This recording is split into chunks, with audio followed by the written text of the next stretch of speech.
भूमि TV, मैं हूँ राजेश मिश्रा और इस समय आप हमारा खास प्रोग्राम देख रहे हैं। दोस्तों नमस्कार, सत श्री अकाल, बिस्मिल्लाहिर्रहमानिर्रहीम, अल्हम्दुलिल्लाह रब्बिल आलमीन, अस्सलाम वालेकुम रहमतुल्लाहि व बरकातुहू। दोस्तों मैं हूँ राजेश मिश्रा और आप इस समय देख रहे हैं मातृभूमि टीवी। और साथियों आज मैं बात कर रहा हूँ हीरा गोल्ड कंपनी के बारे में। और दोस्तों इस समय मैं आप सभी लोगों के सामने मुखातिब हूँ। कुछ वीडियोस इस समय लोगों के बीच में चल रहे हैं, लोगों के बीच में कंफ्यूजन फैलाने की कोशिश की जा रही है, फितना फैलाने की कोशिश की जा रही है, मासूम लोगों को बरगलाने की, गुमराह करने की कोशिश की जा रही है। तो साथियों उन सभी सवालों का जवाब देने के लिए मैं इस समय आप लोगों के सामने हाजिर हूं। साथियों मैं आपको बताना चाहता हूं, कल एक वीडियो रिलीज हुआ और इस वीडियो में कुछ गैर गलत बातें कही गई हैं, उसको मैं क्लेरिफाई करना चाहता हूं। साथियों मैं आपको बताना चाहता हूं कि तेलंगाना हाई कोर्ट का जो जजमेंट आया था वो 1,72,000 लोगों के हक में आया था। किसी कंप्लेनर के हक में, नॉन कंप्लेनर के हक में एक करके जो लोगों के बीच में डिवाइड एंड रूल की पॉलिसी अपनाई जा रही है, ये बिल्कुल पूरी तरीके से गलत है। जब किसी हाई कोर्ट में, सेशन कोर्ट में, सुप्रीम कोर्ट में जजमेंट आता है तो सारे पॉइंट्स को पूरी तरीके से ध्यान रखा जाता है और किसी के साथ भी नाइंसाफी नहीं की जाती है। साथियों मैं आपको बताना चाहता हूं कि जजमेंट की कॉपी में एक पैराग्राफ है जिसमें कंप्लेनर्स और इन्फॉर्मेंट्स को 3 महीने में सेटल करने की बात कही गई है। तो उसको इस तरीके से तोड़ मरोड़ कर पेश किया जा रहा है कि कंप्लेनर्स और इन्फॉर्मेंट्स दोनों एक ही हैं। साथियों मैं आपको बताना चाहता हूं कानून की रोशनी में कि इन्फॉर्मेंट्स का मतलब क्या होता है। कंप्लेनर वो होता है जिसने एफआईआर की हो या एफआईआर के साथ अपने आप को अटैच किया हो, वो कंप्लेनर्स होता है। और जो इन्फॉर्मेंट्स होते हैं, इन्फॉर्मेंट्स का मतलब होता है कि जिसने इन्वेस्टिगेटिंग एजेंसीज को या पुलिस को अपने इन्वेस्टमेंट के बारे में सूचना दी हो या पुलिस या इन्वेस्टिगेटिंग एजेंसीज को ये जानकारी हो कि इनका भी पैसा जमा है। साथियों मैं आपको बताना चाहता हूं कि जो ऑनरेबल तेलंगाना हाई कोर्ट का जजमेंट आया था, उस जजमेंट के अंदर पेज नंबर 14, जजमेंट की कॉपी मेरे पास है इस समय, मैं वो जजमेंट की कॉपी लेकर के आपको दिखाना चाहता हूं जूम करके। देखिए यहां पर 1,72,000 इन्वेस्टरों का जिक्र है, 1,72,000 इन्वेस्टरों का जिक्र है। ये ध्यान से देखिए और आप चाहेंगे तो मैं तमाम ग्रुप्स में इसको रिलीज कर दूंगा, इस पेज को, पेज नंबर 14 को। उसके बाद फिर इसमें 5,600 करोड़ रुपए का जिक्र भी किया गया है। ये देखिए, ये वही ऑर्डर की कॉपी है, तेलंगाना हाई कोर्ट के ऑर्डर की कॉपी है। पेज नंबर 14 में 1,72,000 लोगों का जिक्र है और 5,600 करोड़ रुपए का जिक्र है। तो साथियों वो सारे लोग इस केस में इन्फॉर्मेंट्स हैं। आपको गलत तरीके से बताया जा रहा है कि कंप्लेनर्स ही इन्फॉर्मेंट्स हैं। आप कभी जब कोई सरकारी फॉर्म भरते हैं या कोई प्राइवेट कोई फॉर्म भरने जाते हैं, उसमें श्री लिखा रहता है, एक लाइन खींच के श्रीमती लिखा रहता है, उसके बाद कुमारी लिखा रहता है। तो क्या सबका मतलब एक ही होता है क्या? कानून की भाषा में अगर 2 वर्ड्स अलग अलग इस्तेमाल किए गए हैं तो दोनों वर्ड्स का मीनिंग कभी भी एक नहीं होता है। अगर दोनों वर्ड्स का मीनिंग अगर एक होता तो सिर्फ एक ही वर्ड इस्तेमाल किया जाता है। कानून के अंदर जब कोर्ट का जजमेंट आता है तो उसमें अगर कोई कामा और पूर्ण विराम फुल स्टॉप अगर भी लगता है तो उसमें अपने आप में उसकी एक मीनिंग होती है। इन्फॉर्मेंट्स का मतलब यह होता है कि वो 1,72,000 लोग जिनकी सूचना इन्वेस्टिगेटिंग एजेंसीज के पास है, कोर्ट में बात हो रही है, कोर्ट में जिक्र हो रही है, वो सारे के सारे लोग 1,72,000 लोग इन्फॉर्मेंट्स हैं। कंप्लेनर का मतलब जिसने कंप्लेन किया है या एफआईआर किया है, लेकिन वो सारे लोग इन्फॉर्मेंट्स हैं जिनका जिक्र कोर्ट के अंदर इन्वेस्टमेंट के रूप में हो रहा है, जो इन्वेस्टिगेटिंग एजेंसीज के रिकॉर्ड में है। तो जो आपको बरगलाने की, घुमाने की, बहकाने की, फुसलाने की जो कोशिश हो रही है, आप इस तरीके के लोगों के जाल में मत फंसिए। एक नई टीम बनाने की कोशिश हो रही है, एक नई एसोसिएशन बनाने की कोशिश हो रही है और आपको और 15 साल पीछे ढकेलने की कोशिश हो रही है। तो आप लोग ऐसे लोगों के जाल में मत फंसिए। साथियों, मैं आपको बताना चाहता हूं उसी वीडियो के पार्ट में एक बात यह भी है, आप बाहर आएंगे तो यहां चले जाएंगे, वहां चले जाएंगे, किसी को मिलने में तमाम दुनिया भर की बातें की जा रही है, फालतू की बकवास हो रही है। साथियों, मैं आपको बताना चाहता हूं कि वही तेलंगाना हाई कोर्ट के जजमेंट के ऑर्डर में पेज नंबर 49 में पैरा नंबर 4 में इस बात का जिक्र है। कोर्ट ने ऑर्डर में इस बात को कहा है कि जिस समय 23 दिसंबर को तेलंगाना हाई कोर्ट का जजमेंट आया था, उस समय तेलंगाना हाई कोर्ट ने कहा था कि 10 जनवरी को या 10 जनवरी के पहले सेकेंड पटिशनर यानी आपा नवहीरा शेख को एसएफआईओ के सामने अपीयर होना पड़ेगा। उसमें अपीयर होने के बाद एसएफआईओ को यह आज़ादी दी गई है कि वो जो भी सिक्योरिटी जमा कराती है या जो भी बॉन्ड जमा कराती है, जो बोलती है, वो आपा को करना होगा। उसके बाद एसएफआईओ की इन्वेस्टिगेशन में पूरी तरीके से कंटिन्यू सहयोग करना होगा। उसमें पैरा नंबर 5 में, 6 में, 7 में, 3 पैरा में लगातार इस बात का जिक्र किया गया है कि वो बिना एसएफआईओ के परमिशन के इंडिया से बाहर कंट्री नहीं छोड़ सकते। उसमें इस बात का भी जिक्र किया गया है कि पासपोर्ट जमा हो जाएगा और इस तरह के मामलों में दिल्ली पुलिस स्टेशन में हाजिरी भी लगती है। इस तरह के मामले में तमाम इस तरह के सिस्टम्स बनाए गए हैं कोर्ट के द्वारा, संविधान के अंदर। इतना आसान काम नहीं रहता जैसे आप लोग आराम से बोल दे रहे हैं, ये कहने में आसान है। इस मामले में कानून बहुत सख्त है। और दूसरी बात साथियों, मैं आपको बताना चाहता हूं कि आपा ने एसएफआईओ में इन्वेस्टिगेशन करने के लिए खुद अप्लाई किया है। एसएफआईओ में वो केस जाते हैं जो कंपनी से संबंधित होते हैं।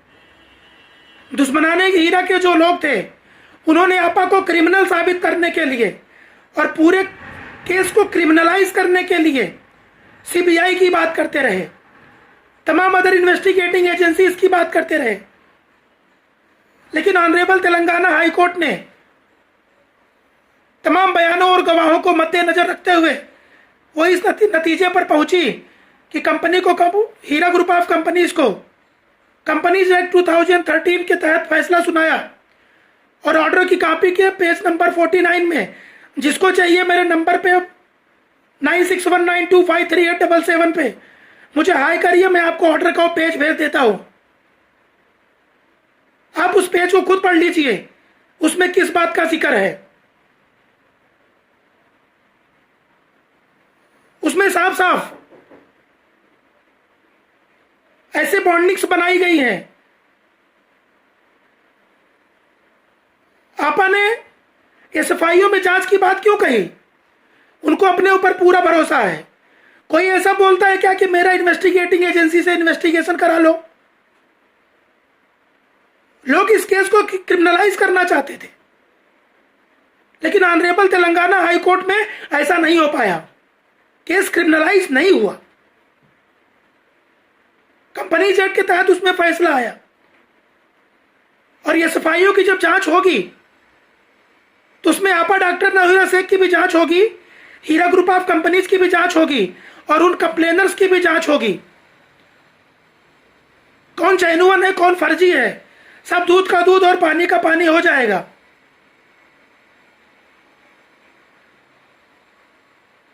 एसएफआईओ एक बड़ी इन्वेस्टिगेटिंग एजेंसी है।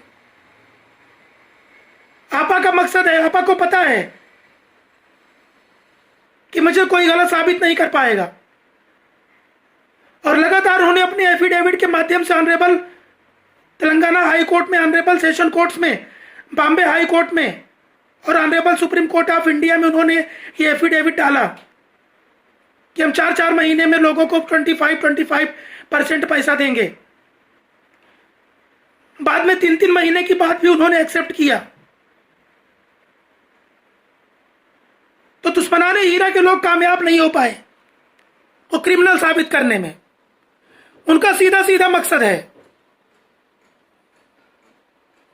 प्रॉपर्टी किसी भी तरीके से ऑप्शन होनी चाहिए, 10 रुपए का माल 2 रुपए में खरीदा जाना चाहिए। इन्वेस्टरों को पैसा मिले चाहे ना मिले, इनसे उनको दूर दूर तक कोई लेना देना नहीं है। और अभी दुश्मनों की चाल को ही कुछ लोग कामयाब करने में लगे हैं। जो कंपनी के सपोर्ट में बात करेगा उसको टारगेट करेंगे।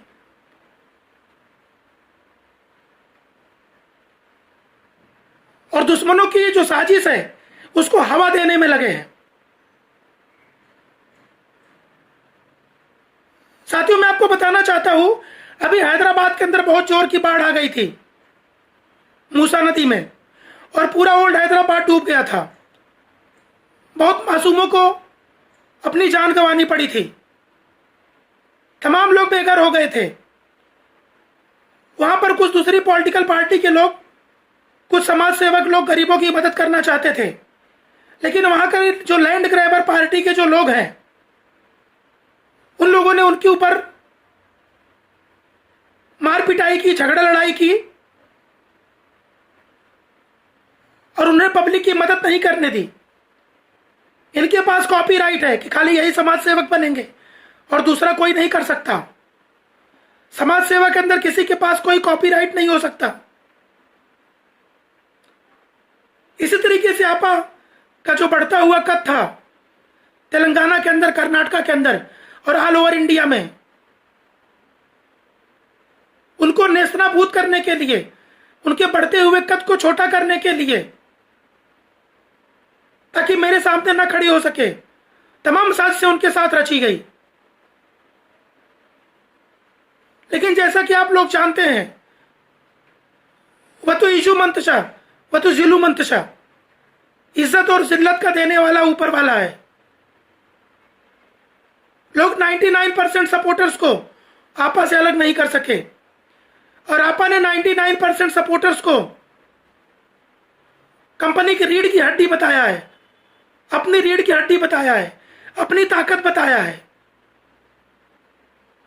और 1% लोगों को भी अपने परिवार का हिस्सा बताया है।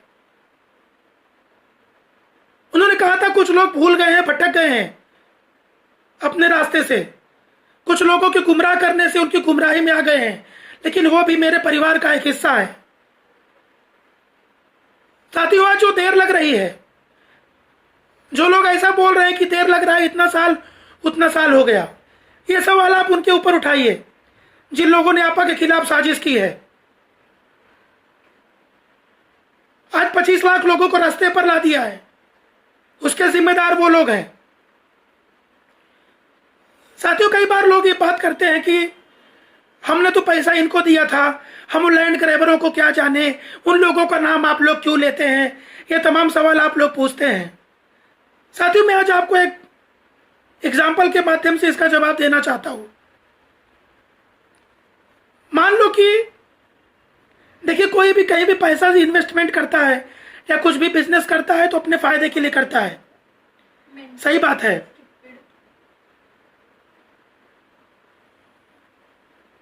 आप लोग अच्छी तरीके से जानते हैं। लेकिन साथियों, मैं एक बात आपको बताना चाहता हूं कि मान लीजिए आप किसी की शादी में गाड़ी लेके जा रहे हैं, खुशी खुशी जा रहे हैं, आपका ड्राइवर भी सही है, आपकी गाड़ी भी सही है, लेकिन अगर सामने वाला आपकी गाड़ी ठोक दे और आप बारात की जाने की जगह पे अस्पताल पहुंच जाए, न तो आपके ड्राइवर ने गलती की, न तो आपकी गाड़ी में कमी थी, न तो आपके मकसद में कोई कमी थी, लेकिन एक सामने वाले ने आपकी गाड़ी ठोक दी और बारात जाने वाले लोग अस्पताल पहुंच गए। कई बार लोग वैष्णो देवी के मंदिर जाते रहते हैं, अजमेर शरीफ जा रहे हैं, केदारनाथ बद्रीनाथ जा रहे हैं, एक आप अपने धर्म स्थल पे कहीं भी जा रहे हैं, मस्जिद जा रहे हैं, दरगाह जा रहे हैं, बीच में कोई हादसा हो जाता है, न तो आपका मकसद गलत था, आपकी सोच सही थी, लेकिन सामने वालों की साजिश की वजह से, सामने वालों की गलती की वजह से आपको सफर करना पड़ता है। आपा की 15 साल पुरानी चलती हुई कंपनी को इन लैंड ग्रैबरों ने, इन सूदखोरों ने, ये जमीन के दलालों ने नेस्तनाबूद करने की कोशिश की और उसमें 1,72,000 लोगों को और उनके परिवार के 25 लाख लोगों को सफर करना पड़ा।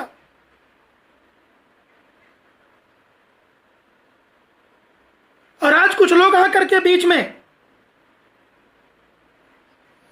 वो जैसे बासी कड़ी उबालते हैं ना, 8 महीने पुराना का कोई वीडियो अपलोड कर करके लोगों को गुमराह करने की कोशिश कर रहे हैं। ये नहीं बता रहे कि वीडियो आज का है कि 8 महीने पुराना है। पूना एसोसिएशन का अव्वल दिन से एक ही कहना था और आज भी उनका यही बयान है। अभी मैंने बात किया 5 मिनट पहले, उनका आज भी यही बयान है कि कंपनी को बिना डैमेज किए हुए, बिना कोई नुकसान पहुंचाए हुए कंपनी भी चलती रहे और सभी लोगों को पैसा मिले। ये उनका पहले दिन भी यही मकसद था, आज भी यही मकसद है।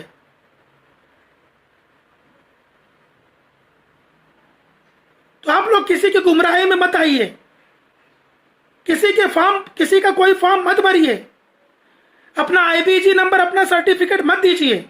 एसोसिएशन बनाने के नाम पर, अपने आप को हीरो बनाने के नाम पर खाली मैं उनका अंदर मेरे अलावा कोई अपडेट नहीं देना चाहिए, ऐसा सोचना है जिन लोगों का, घटिया और गंदी सोच है। इस देश के अंदर फ्रीडम ऑफ स्पीच है, सबको बोलने का अधिकार है। ऐसे जब मामला तेलंगाना हाई कोर्ट में चल रहा था, बॉम्बे हाई कोर्ट में चल रहा था, ये गलत अपडेट दे रहा है, वो गलत अपडेट दे रहा है, ऐसी तमाम आरोप खुद मेरे ऊपर लगाए गए, जबकि साथियों मैंने कभी भी कोई गलत अपडेट किसी को नहीं दी। और आज लगातार आपा के साथ, सभी सपोर्टरों के साथ, 1,72,000 इन्वेस्टरों के साथ, लीगल टीम के साथ मिल करके सबकी बातें आपके सामने रख रहे हैं और खड़े हैं। तोला मासा की तरह नहीं, आज इधर कल उधर, स्टैंड ही नहीं पता कि कौन सा स्टैंड ले रहे हैं और दुश्मनों की हाँ में हाँ मिलाया जा रहा है।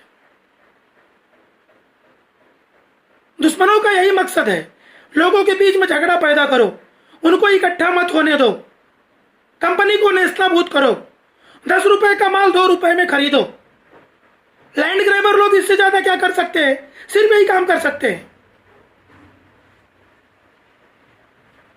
तेलंगाना हाई कोर्ट का मैंने 50 पेज का जजमेंट मैंने पढ़ लिया है और 50 पेज के जजमेंट में जो बात लिखी है, वो सारी जो जजमेंट है, वो 1,72,000 लोगों की बात उसमें की गई है। पॉलिटिकल कॉन्स्पिरेसी का जिक्र भी लीगल टीम ने तेलंगाना हाई कोर्ट में किया है। उन्होंने बताया कैसी साजिश रची गई है और आज आप लोग इस बात के गवाह हैं। देखिए, तेलंगाना के अंदर जब बाढ़ आई तो कैसे दूसरे लोग जो समाज सेवा कर रहे थे उनको टारगेट किया गया कि मेरे सामने कोई नेता ना खड़ा हो जाए। तमाम गलत आरोप उनके ऊपर लगा दिए गए, उनका कैरेक्टर असैसिनेशन किया गया। वो चीज आप लोगों के सामने है। बीजेपी आरएसएस बताने वाले लोगों का असली चेहरा देखिए। बिहार के अंदर अभी चुनाव चल रहा है और अपने 16 उम्मीदवार ऐसी जगह पे खड़े किए हैं जहां पे मुस्लिम कैंडिडेट ही हारने वाला है। वोट काटने की राजनीति करने वाले, दूसरों के हाथ में बिकने वाले लोग इससे ज्यादा और क्या कर सकते हैं? ऐसा घटिया काम ही करेंगे। आपा का शुरू से मकसद था महिला एम्पावरमेंट, वुमेन एम्पावरमेंट, समाज को आगे बढ़ाना, हिंदू मुस्लिम सिख ईसाई सबको एक साथ लेकर चलना, प्रगति की राजनीति करना, धर्म और जाति की बात न करना, हिंदू मुसलमान के चश्मे से न देखना। ये काम उन्होंने अपने पूरी जिंदगी में किए हैं, लेकिन उनको क्रिमिनल बताने की बहुत जल्दी है। लोगों को बहुत इनके पास टाइम है।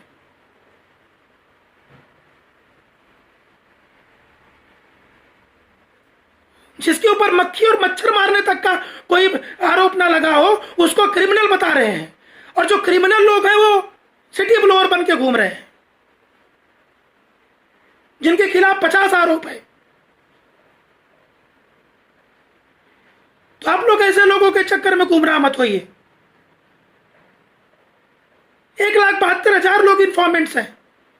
कौन बोलता है कि कंप्लेनर इन्फॉर्मेंट्स हैं? अगर कंप्लेनर इन्फॉर्मेंट्स होता तो उसमें कंप्लेनर और इन्फॉर्मेंट्स दो अलग अलग जिक्र करने की जरूरत नहीं है।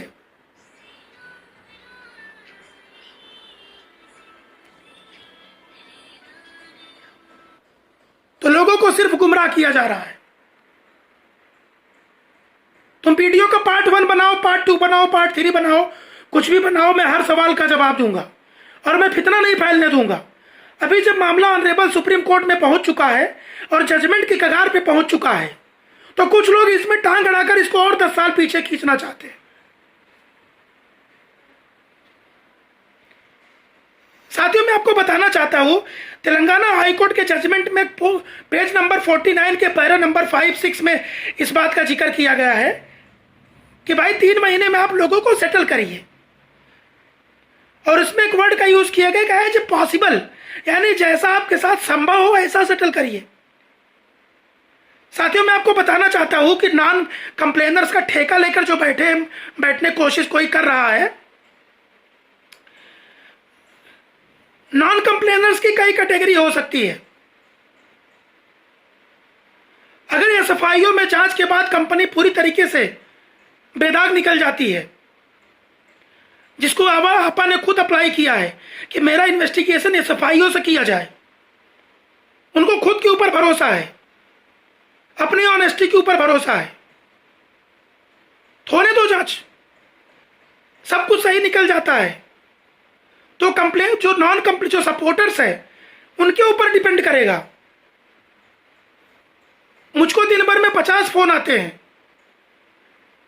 बहुत सारे ऐसे नॉन जो सपोर्टर्स है, नॉन कंप्लेनर्स है, वो कंपनी के साथ बने रहना चाहते हैं। उनका क्या करेंगे आप? कोई अगर आधा पैसा लेकर के आधा पैसा कंपनी में छोड़ के रखना चाहे, उसका क्या करेंगे आप?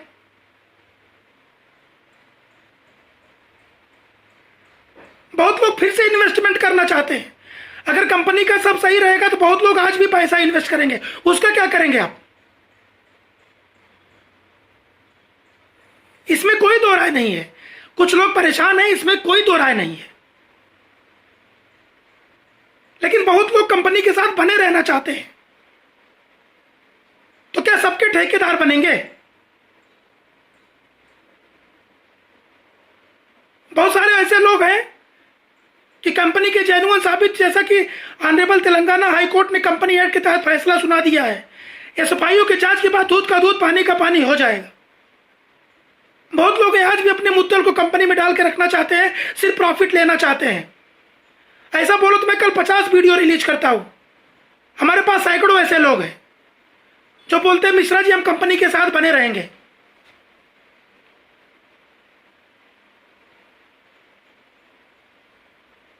जिसको आपा के ऊपर ट्रस्ट है, कंपनी के ऊपर ट्रस्ट है, वो आगे भी कंपनी के साथ बने रहेंगे।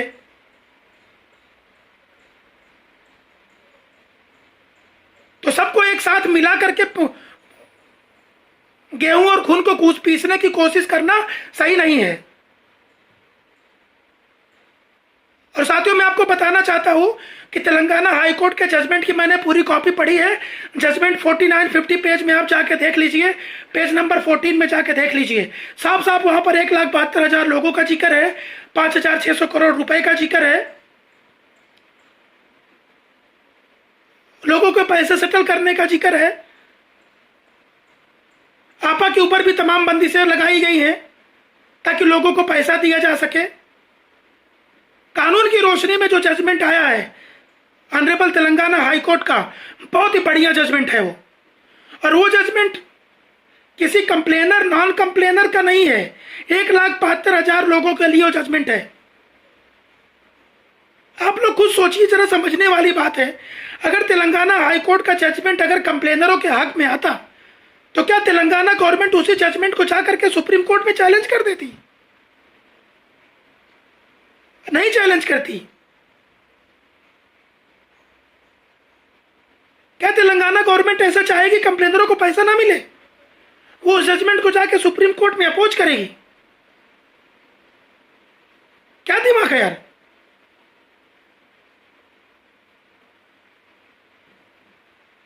ये जजमेंट 1,72,000 लोगों के हक में आया है।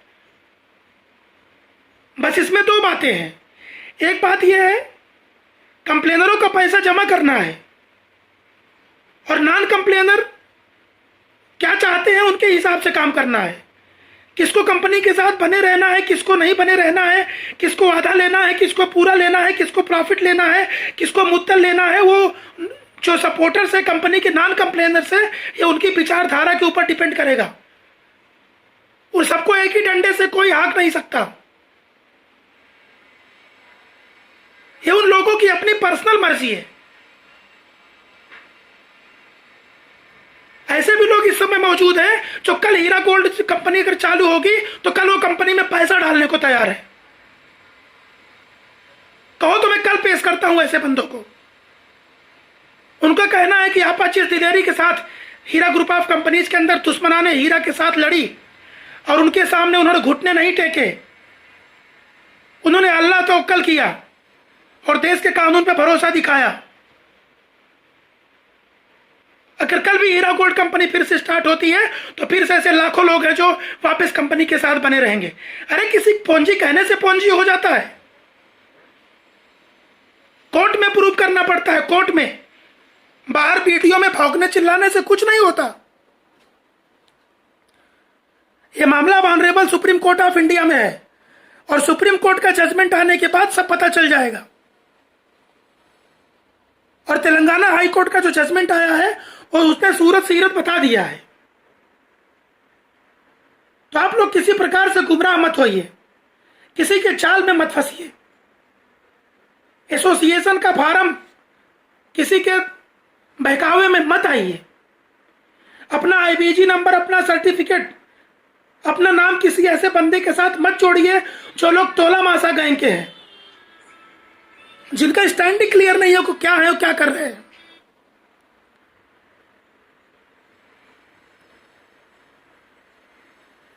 साथियों, मैं आपको बताना चाहता हूं कि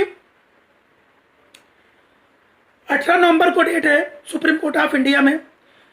उसके पहले के लिए भी पूरी कोशिश जारी है। बीच में तमाम दीपावली की छुट्टी है, अभी दशहरे की चल रही थी। 21 तारीख के बाद देखिए 1 तारीख 1 अक्टूबर को सुनवाई हुई थी। उसके बाद 21 डेज के बाद उनका मुद्दत पूरा हो गया था समय, एसएफआईओ का और महाराष्ट्र गवर्नमेंट का। उसके बाद तमाम छुट्टियां चल रही थी, ईद उल मिल्लत, दशहरे की, अभी तमाम दीपावली की छुट्टी है, तमाम और हॉलीडेज हैं। लेकिन साथियों पूरा प्रयास चल रहा है।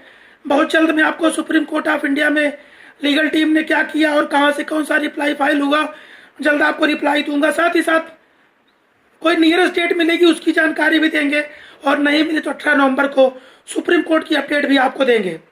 और कोई भी फितना फैलेगा, कोई न्यू वीडियो आएगा तो मैं आपको उसका रिप्लाई दूंगा। साथियों, मैं आपको बताना चाहता हूं कि जिस तरीके से मैंने आप लोगों से वादा किया है कि शुरू से लेकर आखिरी दिन तक, इंसाफ के आखिरी दिन तक आपका साथ हम कभी नहीं छोड़ेंगे, और आप हमको आज इस नाव पर कल उस नाव पर कभी नहीं देखेंगे।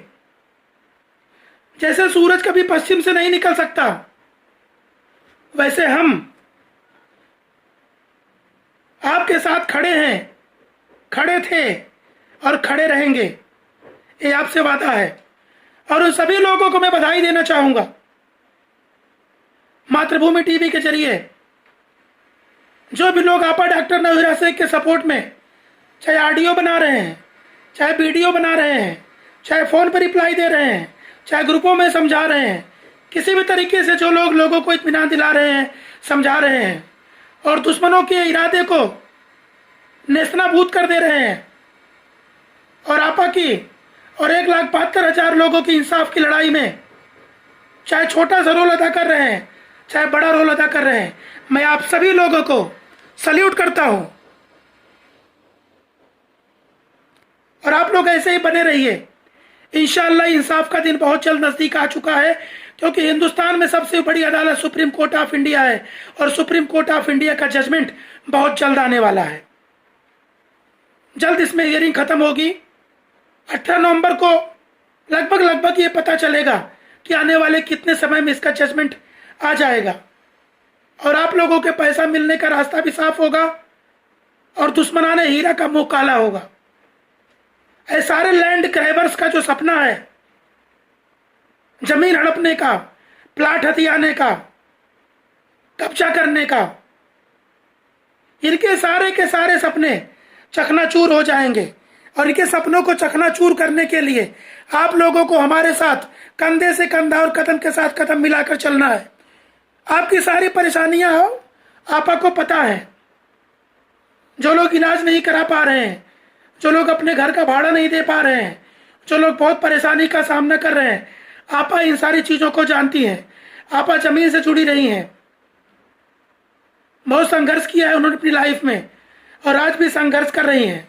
और आप लोगों ने जिस तरीके से सब्र का दामन थामा है और इतना दिन तक साथ दिया, सेशन कोर्ट में साथ दिया, हाई कोर्ट में साथ दिया, और honourable supreme court of India में आप लोग साथ खड़े हैं।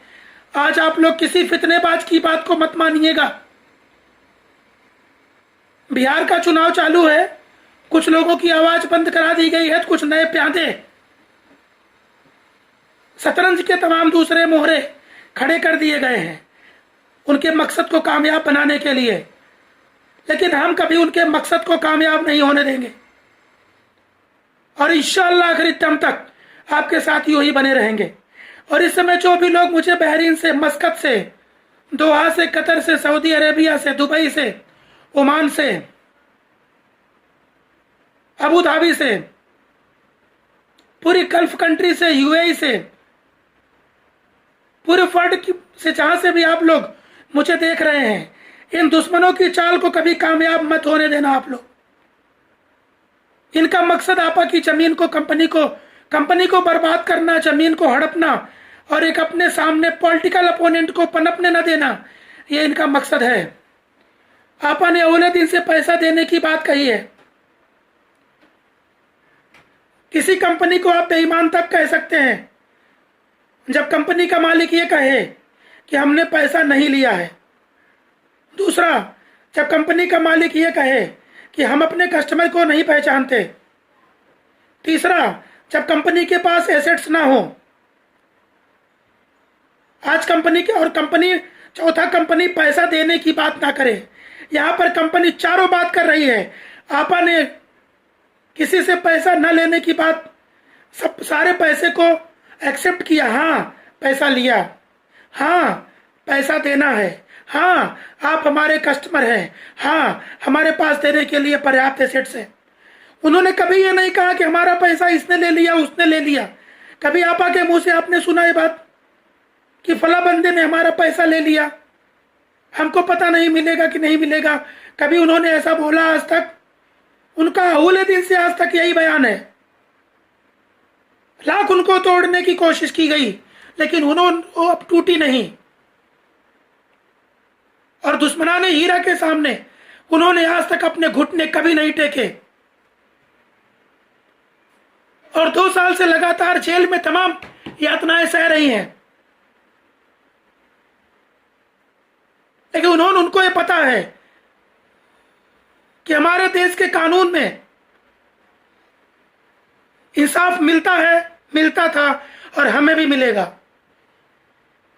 और 15 साल से जो खून पसीने से 1,72,000 लोगों ने मिल करके और आपा ने पूरे कंपनी के सभी लोगों ने मिल करके एक इतना बड़ा इदारा, इतना बड़ा इंस्टीट्यूशन खड़ा किया और दुश्मनों की आंखों में चुभने लगा, तो दुश्मनों ने सोचा कि कैसे इसको रेत के घरौंदी की तरह नेस्तनाबूद कर दिया जाए। लेकिन वो अपने मकसद में कामयाब नहीं हुए। क्यों कामयाब नहीं हुए? क्योंकि 99% सपोर्टर्स ने और वो तमाम मेरे भाई बहन जिन लोगों ने ऑडियोज वीडियोज के माध्यम से लोगों को समझाने का काम किया, लोगों को मुतमईन किया, लोगों को सब्र का रास्ता दिखाया, सच बताया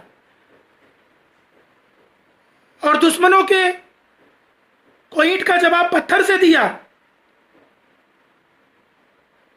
उन सारे लोगों को मैं सल्यूट करता हूं और शुक्रगुजार हूं।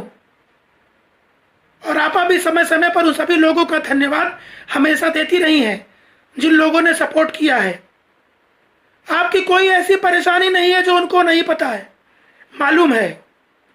लेकिन अगर आप किसी का हाथ पैर बांध करके जंजीर में जकड़ करके बोलेंगे जरा 50 की स्पीड से दौड़ के दिखाओ, संभव नहीं है। Honourable supreme court of India में जल्द जजमेंट आएगा, आप सभी लोगों के साथ इंसाफ होगा, सारे गद्दार अपनी असली जगह पर पहुंच जाएंगे। कानून की नजर में देर है अंधेर नहीं है। जेल की सलाखें सबके लिए एक ही होती हैं, कानून सबके लिए होता है, सबको इंसाफ भी मिलता है, आपा को भी इंसाफ मिलेगा। कोई पंजी कंपनी चलाने वाला 15 साल 20 साल तक कंपनी नहीं चला सकता। कोई पंजी कंपनी चलाने वाला 8 माले 5 माले का ऑफिस नहीं बनाता। कोई पंजी कंपनी चलाने वाला सैकड़ों प्राइम लोकेशन पे प्रॉपर्टी नहीं खरीदता, सैकड़ों करोड़ रुपए की प्रॉपर्टी नहीं खरीदता, 15 साल तक सरवाइव नहीं करता। आपा डॉक्टर नवीरा शेख ने उरी के जवानों को जो हमले के दौरान शहीद हुए थे उनके परिवार की मदद की थी। आपा ने केरला में जो क्राइसिस हुआ था, जो सुनामी आई थी, उनके लोगों को उन्होंने मदद किया था। तमाम ट्रस्ट को, तमाम एनजीओ को, तमाम वृद्धाश्रम को,